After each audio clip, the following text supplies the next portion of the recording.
Hello, hello.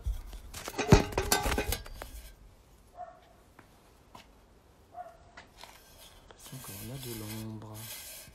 Salut.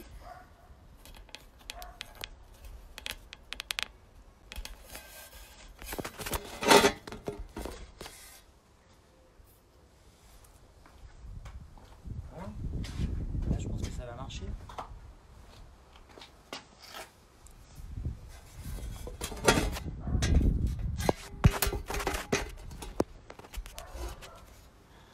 On va attendre qu'il y ait un peu de monde qui arrive. Salut Magali. Eh, coucou Laure.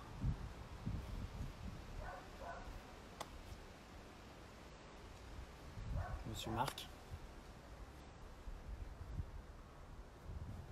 Salut Ironique.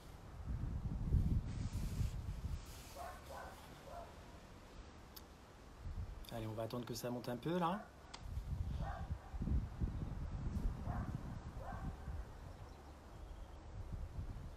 Salut Mathilde.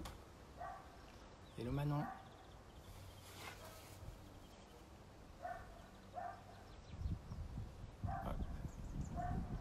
Bon, mais je vous propose qu'on commence doucement.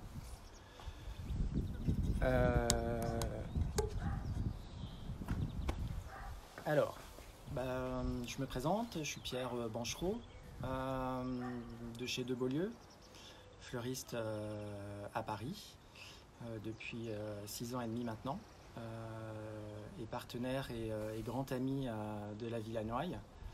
Je suis ravi de participer à ce live aujourd'hui. C'est mon tout premier, donc j'espère que ça va fonctionner. Voilà. Comme vous pouvez le voir, j'ai la chance d'être à l'extérieur, d'avoir un petit fond de ciel bleu et un petit rayon de soleil dans les yeux, puisque je passe mon confinement dans le sud de la France, dans les Alpes de Haute-Provence. Voilà, donc pour ce live, je vous propose de réaliser un bouquet de fleurs que j'ai pu... Alors il y a des fleurs que j'ai pu glaner un petit peu dans mon secteur, dans mon kilomètre autorisé. Mais là on est un petit peu entre deux là. Il y avait encore les fleurs des arbres, des cerisiers et autres fruitiers en fleurs qui se sont terminés très rapidement en début de semaine. Et là on est un peu entre deux dans la nature. Le lilas est encore un peu juste où je suis. Voilà, donc j'ai trouvé deux, trois petites choses. Mais j'ai aussi fait appel à nos amis producteurs du Var. Voilà, parce que c'était important pour nous. Hey, salut ma Julie. C'était important pour moi parce que ça fait partie de nos habitudes à Paris de les faire travailler. Hello la Julie numéro 2. Salut Nico. De les faire bosser encore plus pendant cette période compliquée pour eux lorsque je les ai eus au téléphone. Donc j'ai eu de la chance, j'ai eu un peu de mal à joindre un peu des gens ou qu'ils arrivent à m'expédier des fleurs jusqu'où je suis. Mais on a de la chance, je les ai reçues en tout début d'après-midi. Donc elles sont toutes fraîches. Et voilà. Bon, je vous propose qu'on démarre. Alors j'ai improvisé un petit atelier qui est plutôt sympathique. Voilà, qui va se présenter comme ça. Ce qu'on va faire, on va faire une composition piquée. C'est-à-dire que dans un vase, vous pouvez soit mettre les fleurs dans un bouquet en bouquet simple, soit piquer dans une structure.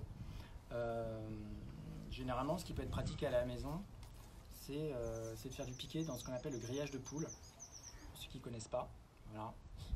Là, il y a même... c'est du grillage de poule qui a vécu, puisqu'il y a même des plumes.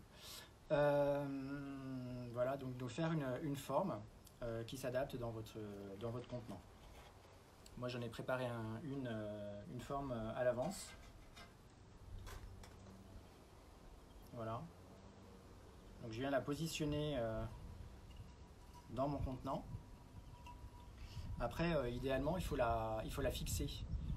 Parce que lorsque vous allez mettre vos tiges, après ça peut basculer lorsque vous allez déplacer le vase, remettre de l'eau, etc. Là, j'avais pas sous la main de lien ou de scotch pour le faire. Du coup, je le fais avec des élastiques. Ça fonctionne aussi.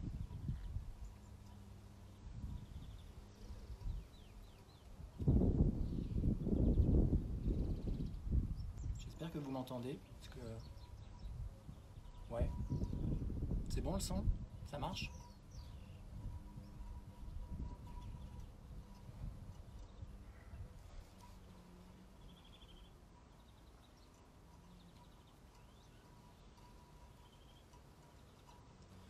Alors, un premier côté. Voilà, donc on peut faire la forme qu'on veut, mais pas obligé de respecter totalement la forme de son contenant ou de son vase. Là, pour le coup, j'avais une cruche, petite cruche provençale, donc dans le jardin, donc je l'ai utilisée.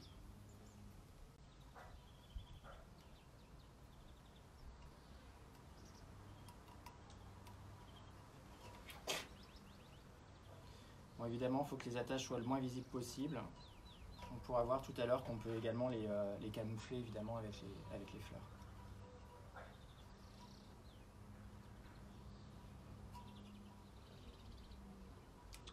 C'est un métier fleuriste où on demande souvent d'être un peu MacGyver pour avoir des solutions à tout, ou presque. Donc voilà, j'ai ma forme. Ok.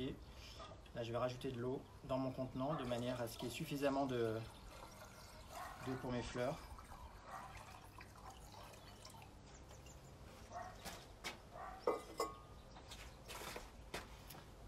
Voilà. Ensuite, ce qui peut être bien, c'est de commencer par faire un peu la forme, la structure générale de la composition. Pour ceux qui nous connaissent, ils savent qu'on est assez orienté plutôt fleurs que feuillage. Donc j'utilise souvent beaucoup de fleurs, plus que de feuilles. Mais là, dans cette composition, on va en mettre un petit peu, notamment pour cacher le grillage.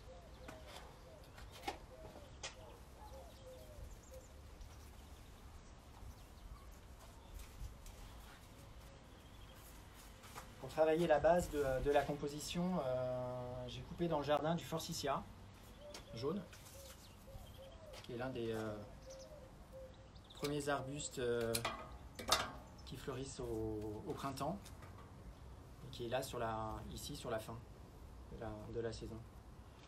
C'est un arbuste qui est intéressant parce qu'il a un feuillage souple.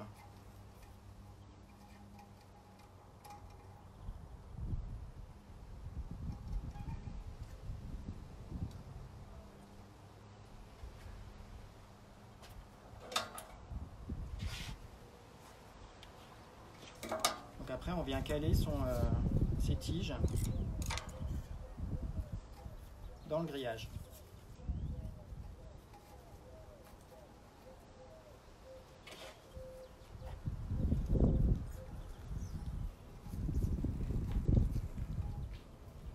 Bon là ce qui est chouette c'est qu'il y a du vent, c'est pas très pratique. Ça donnerait une composition un peu plus aléatoire.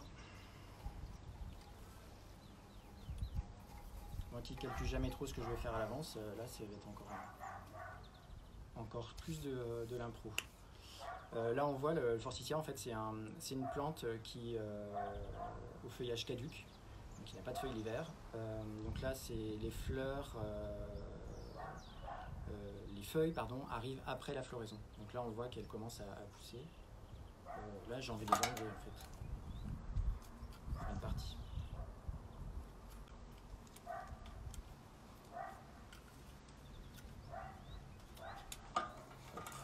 Voilà. Tac. On va partir sur ça. Ensuite,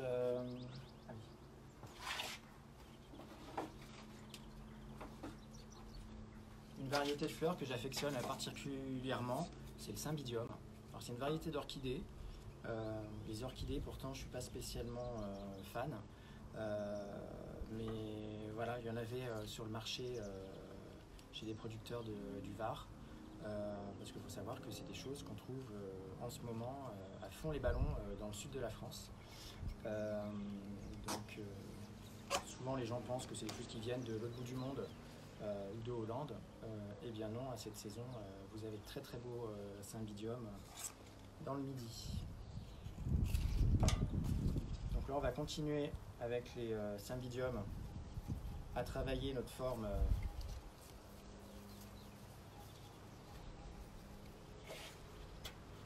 structure. Ce qui est rigolo, vous voyez, ce genre de choses. Pour conserver les fleurs, il les met dans les petites pipettes. C'est bien foutu.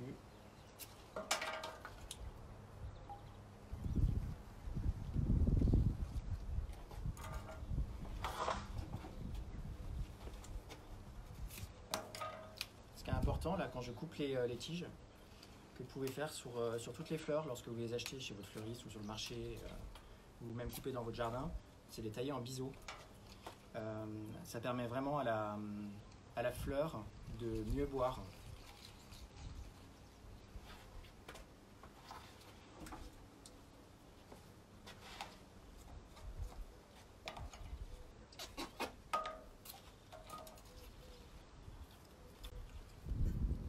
Alors il y a des bouquets de différentes formes, différentes vues. Là je vous propose qu'on va faire un bouquet dit à 360, c'est-à-dire qu'il va être vu de toutes les faces. Donc au fur et à mesure que je le construis, je vais tourner le bouquet.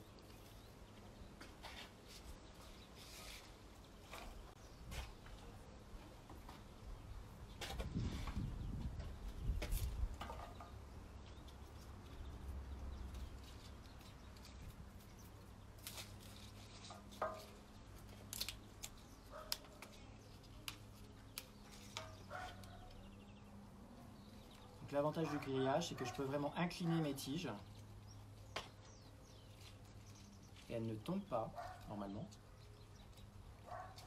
et elles sont quand même hydratées.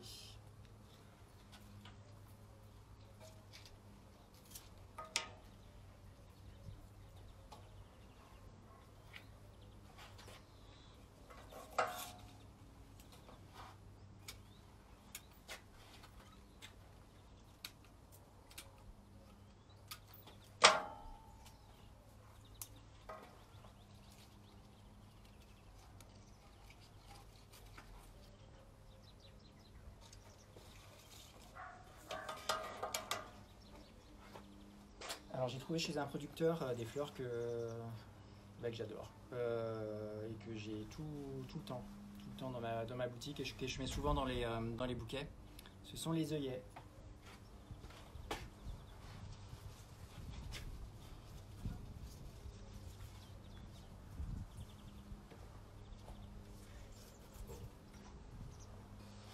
Donc là, je ne sais pas si vous les voyez bien, mais les couleurs sont absolument dingues. C'est un jaune un peu acide, un peu vert, qui est super beau.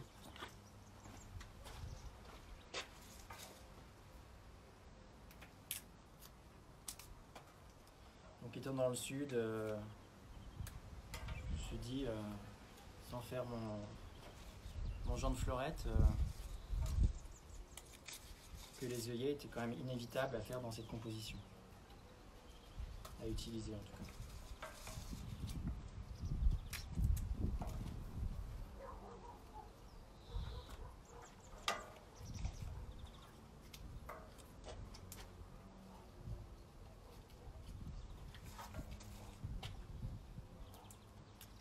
Donc lorsque vous faites un bouquet, il faut bien nettoyer toutes les tiges.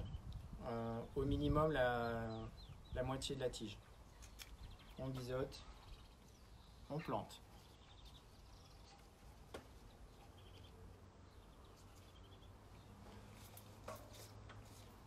Ce qui est beau dans l'œillet, c'est que c'est une tige très fragile. La fleur est très lourde, donc ça lui crée vraiment quelque chose de très sensuel et très sensible. Donc je trouve ça bien de garder la longueur de la tige, même si vous avez d'autres éléments dans votre bouquet qui sont bas. de casser justement cette proportion et de mettre en valeur cet œillet.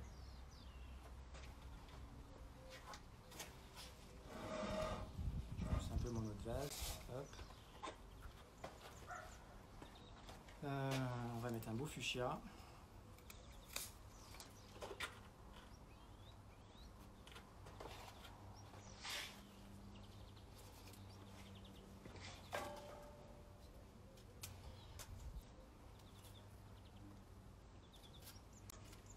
Bon là j'avais envie vraiment de faire un bouquet coloré. Hein. Quelque chose de festif, de joyeux. On est confiné. Mais on ne se laisse pas abattre. Donc de la couleur, ça fait du bien. Le fait de le partager avec vous, c'est plutôt chouette aussi. J'espère que ça vous plaît.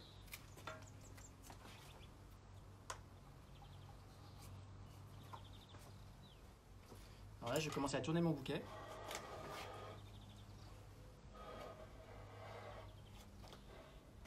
Ça, c'est la première étape, première face. Je continue l'autre face.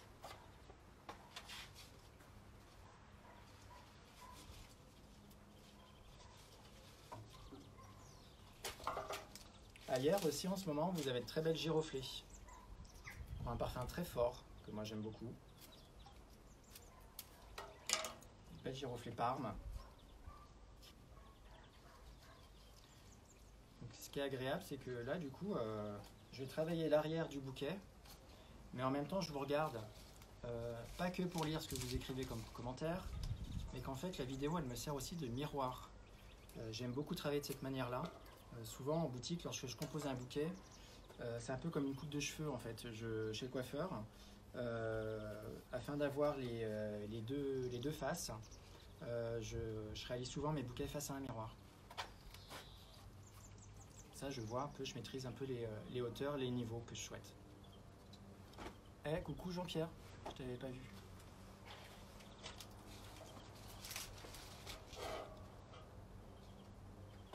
Alors je continue. Je ne laisse pas déconcentrer.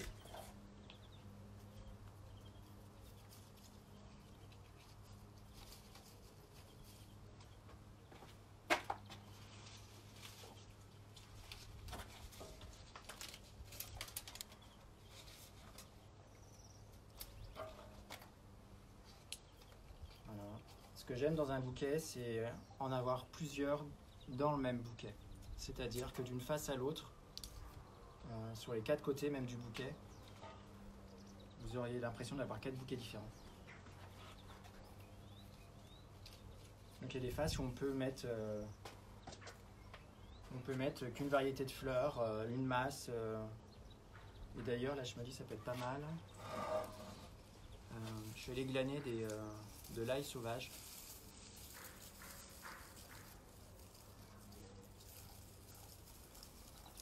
Bon, il sent pas fort, donc ça va, heureusement. Et ça tient super bien. Donc là, en fait, je le prépare un peu différemment. Je le garde dans ma main, je fais quelques tiges dans mes mains. Je travaille déjà un peu mes hauteurs. Je les positionne telles que j'aimerais qu'elles soient dans le vase, en amont. Et ensuite, je les intègre ensemble dans le vase.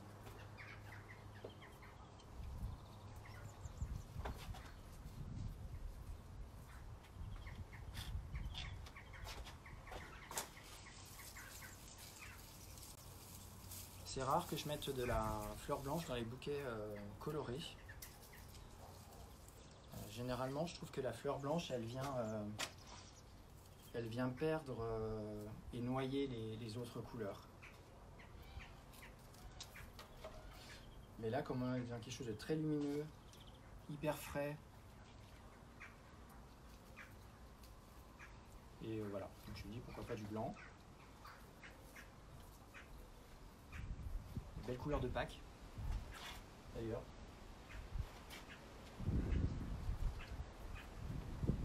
Voilà, ça c'est pas mal. Hop. Je vais aller glaner aussi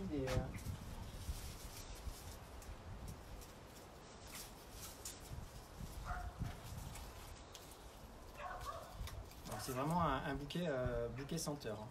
Je vais les glaner aussi les très beaux iris sauvages. Ça va apporter un peu de force, ce bleu.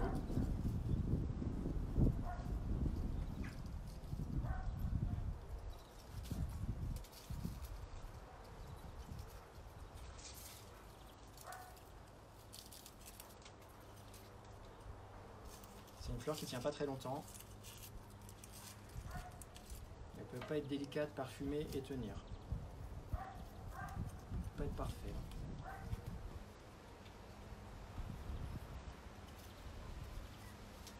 De ce côté-là, je pense que la forme du bouquet va être beaucoup plus mélangée que du vôtre.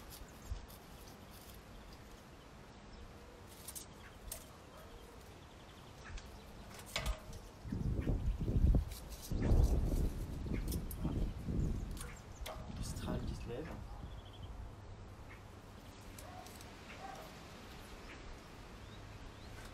J'adoucis mon violet avec du blanc. Et je viens faire le lien avec le parme de la giroflée. Même si la tige était longue, faut pas hésiter des fois. Bon, ça peut faire mal, mais de réduire vraiment la tige.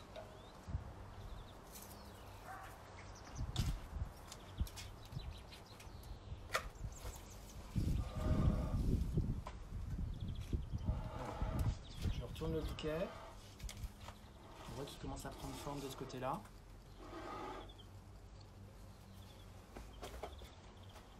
Qu'est-ce qu'on dit? Ah, merci. On n'a pas... J'arrive pas à lire. On n'a pas de vent, nous. Ah bah ouais. Mais... Il y a de la chance, Marie-Claire.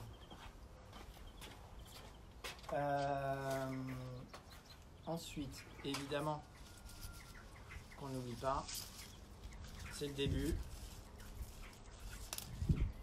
Les pivoines du Midi, du Var, les belles pivoines corail. C'est les premières que j'utilise et que je touche de la saison. Ça fait quelque chose à chaque fois.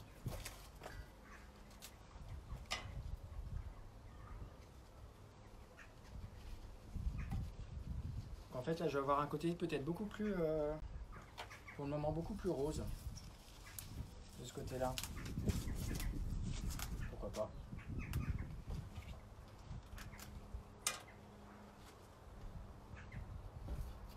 Alors, faut pas hésiter, vous voyez, la pivoine, je laisse vraiment le minimum de feuilles.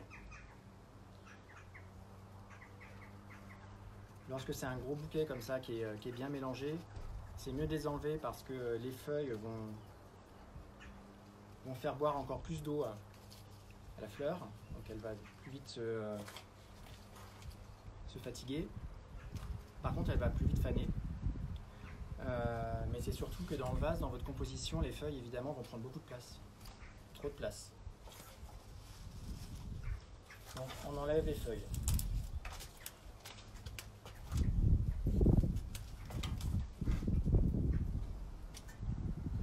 J'essaye en même temps de cacher, de camoufler au fur et à mesure le grillage.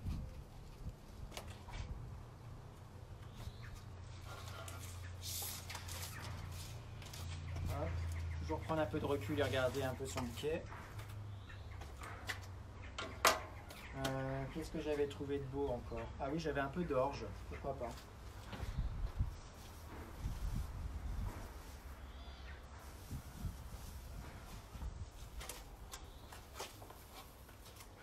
Ça, je vous le montre de près parce que vous voyez peut-être pas bien. Voilà, c'est graminé, c'est de l'orge, hyper beau, hyper délicat. On appelle ça de l'orge à souris. Elles adorent.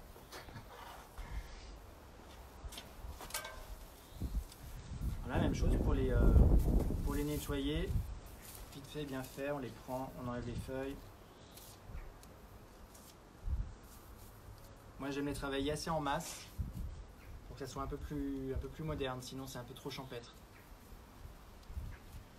On prend en masse, là j'en ai pas une vingtaine dans la main. J'égalise de longueur. Voilà. Et ensuite, je vais les placer dans mon vase.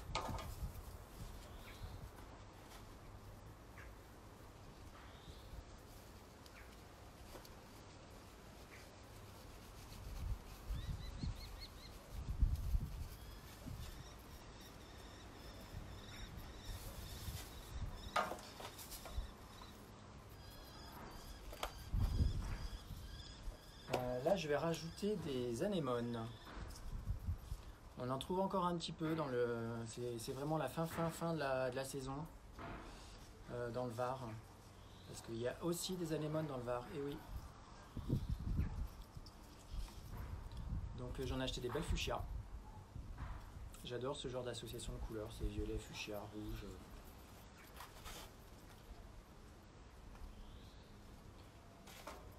Là, je vais les utiliser assez courtes. Elles vont venir en base de mon grillage.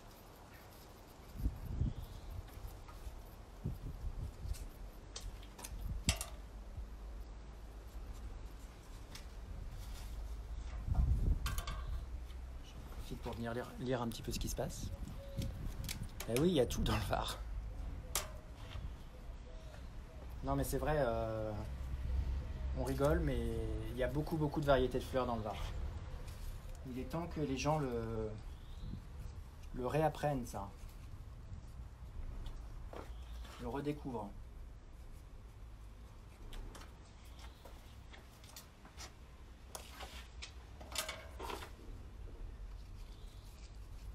Alors, je suis toujours là, hein, je suis dans les fleurs, mais je suis toujours là. Hop, hop, hop. Je sais même pas quelle heure il est, j'espère que ouais, je suis dans les temps quand même, ouais. Alors.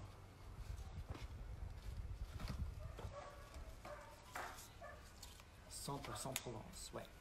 Salut toi.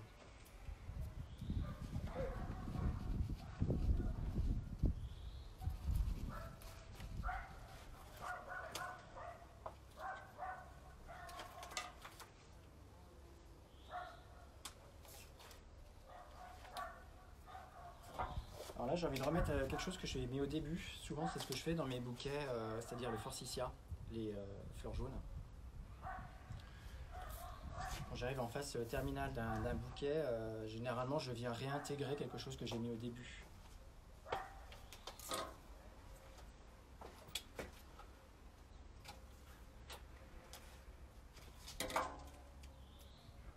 C'est-à-dire que c'est quelque chose qui était en fond, après j'ai placé mes fleurs qui étaient censées être en avant, et là je viens rappliquer par-dessus mon forsythia. Et ce genre de choses permet en fait de recréer une perspective, une nouvelle profondeur.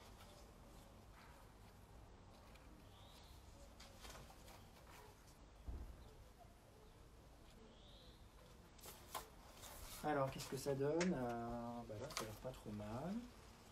Le mec est content de lui. Là, je vais mettre un peu de feuillage. J'ai ramassé des petits feuillages panachés, comme ça, qui sont des feuillages de Minicala sauvage, des arômes sauvages.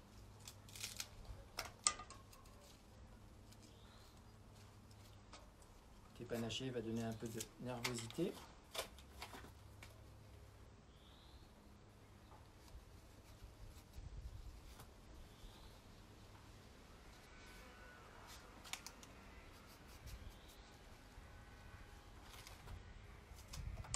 Hop.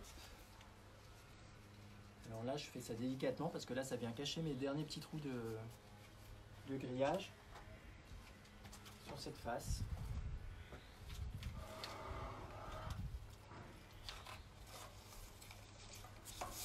Alors, hop, le truc du fleuriste, on fait de la place. On fait pas ça à la maison, évidemment.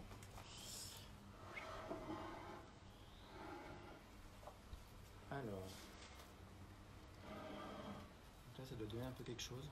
Je sais pas si ça donne quelque chose chez vous, mais chez moi, ça marche en tout cas. De ce côté-là, je continue ce que j'ai fait avec les anémones, c'est-à-dire qu'ils viennent en base de mon bouquet. On va rajouter une pivoine corail. Un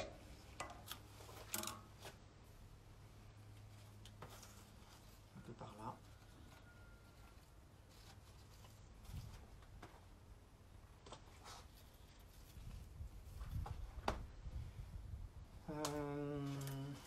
J'avais pris des belles renoncules aussi à Noël, Mais ça, j'ai pas envie d'en mettre.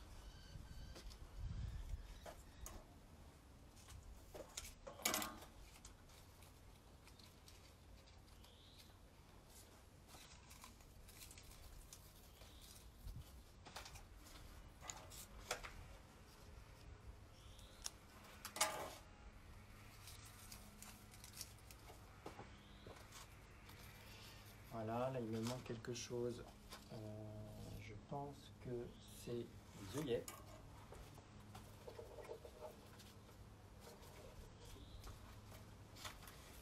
Voilà, je nettoie la tige, je biseaute, je pique.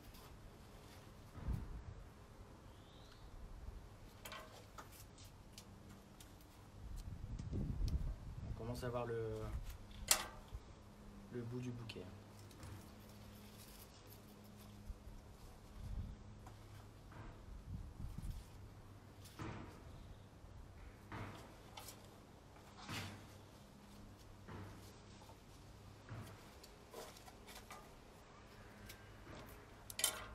Souvent mes fleurs vont être présentées un peu plus en masse, mais de la fausse masse. C'est-à-dire que il va y avoir quelques tiges, entre 2 et 5, 6, regroupées, mais pas plus, parce que dans la multiplicité de la composition, du coup on n'a pas l'impression qu'elles sont travaillées par masse.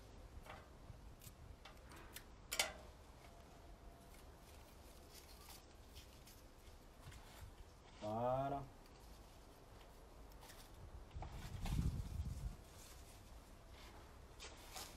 Là, j'ai coupé du lierre qui grimpait sur le mur du jardin de la maison. Non, c'est trop champêtre, ça me plaît pas. Hop, poubelle. Je vais remettre de l'orge.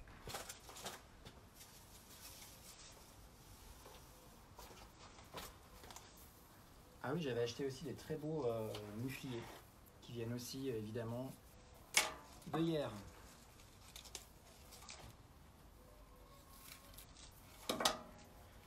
J'aurais dû prévoir un vase plus gros. Une petite pause, petit signal que batterie faible. Allez hop, je plante mon orge. Un peu nerveusement. Voilà. Ça qui est beau.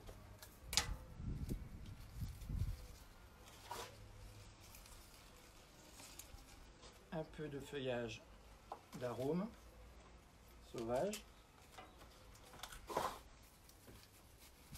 Et il y a toujours de la place dans le vase. Hein.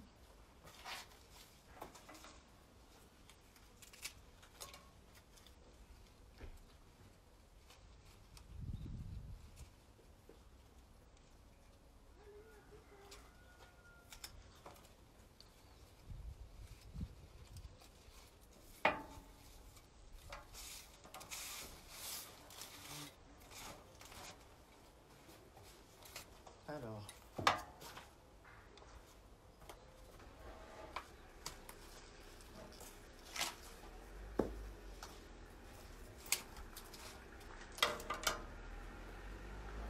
fait tourner le bouquet. Et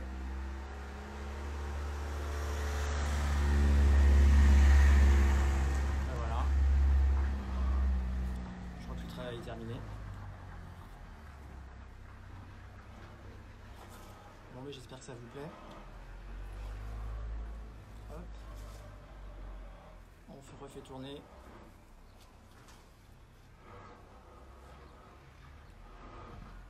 Et voilà, un beau bouquet de saison. Ouais, bah ça va, c'est pas trop mal. Bah merci beaucoup. Merci Jean-Pierre. Bah, je vous fais un gros bisou à tous. Merci une fois encore pour cette invitation. C'était un super moment. Et du coup, pendant que j'étais en train de le faire, je me disais que ça me plaisait bien de faire ces lives et je serais ravi d'en refaire peut-être dans d'autres contextes, j'espère. Je vous embrasse et puis je vous dis à très vite et puis prenez soin de vous. Bye bye.